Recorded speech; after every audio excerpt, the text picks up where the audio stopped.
But there's a reason. There's a reason. There's a reason for this. There's a reason education sucks, and it's the same reason that it will never, ever, ever be fixed. It's never going to get any better. Don't look for it. Be happy with what you got. Because the owners of this country don't want that. I'm talking about the real owners now. The real owners, the big wealthy business interests that control things and make all the important decisions. Forget the politicians. The politicians are put there to give you the idea that you have freedom of choice. You don't. You have no choice. You have owners. They own you. They own everything. They own all the important land. They own and control the corporations. They've long since bought and paid for the Senate, the Congress, the state houses, the city halls. They got the judges in their back pockets.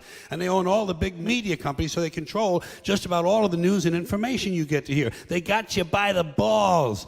They spend billions of dollars every year lobbying to get what they want. Well, we know what they want. They want more for themselves and less for everybody else. But I'll tell you what they don't want.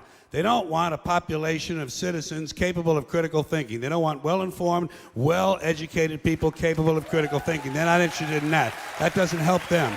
That's against their interest. That's right. They don't want people who are smart enough to sit around the kitchen table and figure out how badly they're getting fucked by a system that threw them overboard 30 fucking years ago. They don't want that. You know what they want? They want obedient workers. Obedient workers. People who are just smart enough to run the machines and do the paperwork and just dumb enough to passively accept all these increasingly shittier jobs with the lower pay, the longer hours, the reduced benefits, the end of overtime, and the vanishing pension that disappears the minute you go to collect it. And now they're coming for your Social Security money. They want your fucking retirement money. They want it back, so they can give it to their criminal friends on Wall Street. And you know something? They'll get it. They'll get it all from you sooner or later, because they own this fucking place. It's a big club, and you ain't in it. You and I are not in the big club. And by the way, it's the same big club they use to beat you over the head with all day long when they tell you what to believe. All day long, beating you over the head in their media, telling you what to believe, what to think, and what to buy. The table is tilted, folks. The game is rigged. And nobody seems to notice. Nobody seems to care. Good, honest, hard-working people, white collar, blue collar, doesn't matter what color shirt you have on. Good, honest, hard-working people continue. These are people of modest means. Continue to elect these rich cocksuckers who don't give a fuck about them. They don't give a fuck about you. They don't give a fuck about you. They don't care about you at all. At all. At all. Yeah. You know? And nobody seems to notice, nobody seems to care. That's what the owners count on, the fact that Americans will probably remain willfully ignorant of the big red, white, and blue dick that's being jammed up their assholes every day. Because the owners of this country know the truth.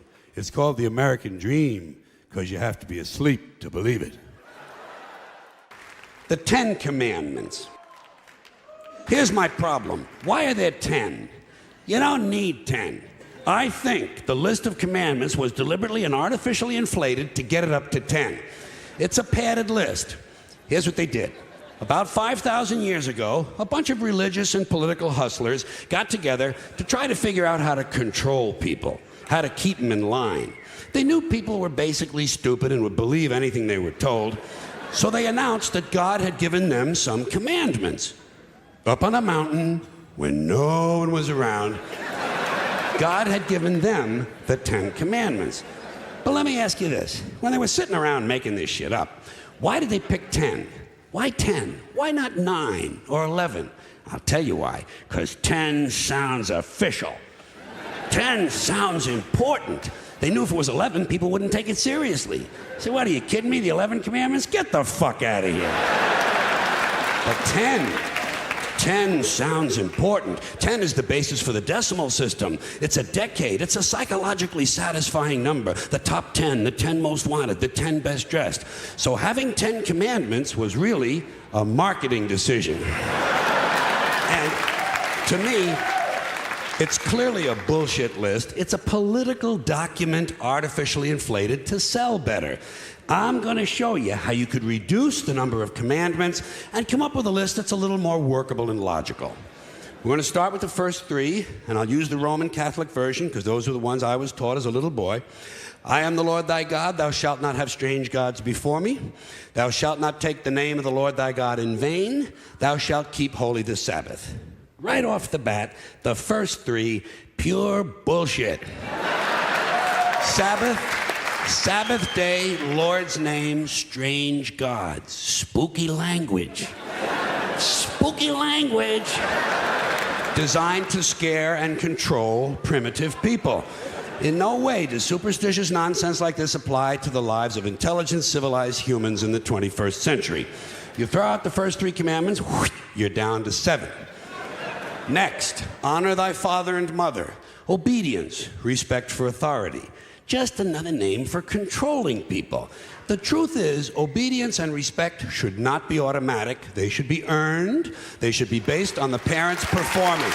Parent's performance. All right? Some parents deserve respect. Most of them don't. Period.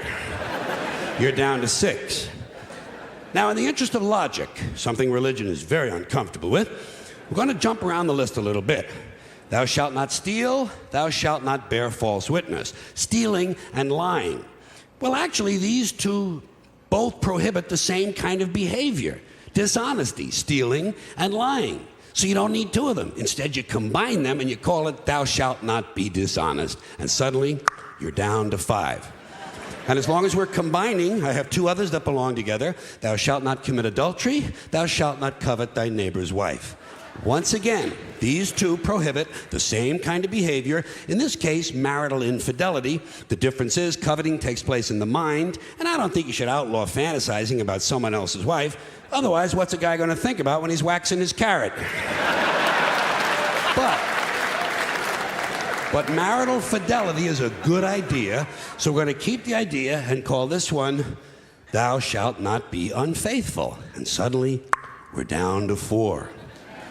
But when you think about it, honesty and fidelity are really part of the same overall value. So in truth, you could combine the 2 honesty commandments with the 2 fidelity commandments and give them simpler language, positive language instead of negative, and call the whole thing, thou shalt always be honest and faithful, and we're down to 3.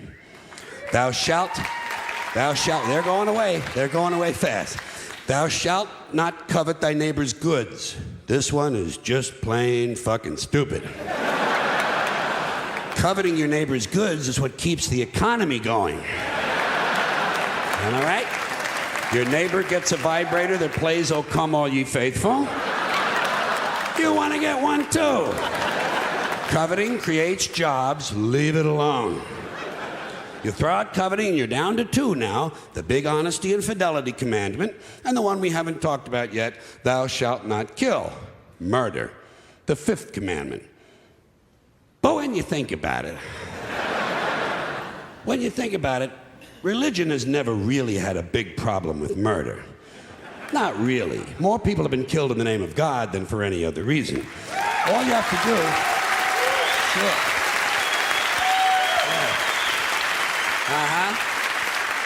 All you have to do is look at Northern Ireland, the Middle East, Kashmir, the Inquisition, the Crusades, and the World Trade Center to see how seriously the religious folks take thou shalt not kill. The more devout they are, the more they see murder as being negotiable. It's negotiable. You know? It depends. It depends on who's doing the killing and who's getting killed. So, with all of this in mind, I leave you with my revised list of the 2 commandments.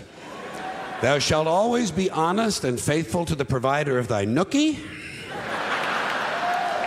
And thou shalt try real hard not to kill anyone, unless, of course, they pray to a different invisible man from the one you pray to. 2 is all you need. Moses could have carried him down the hill in his fucking pocket.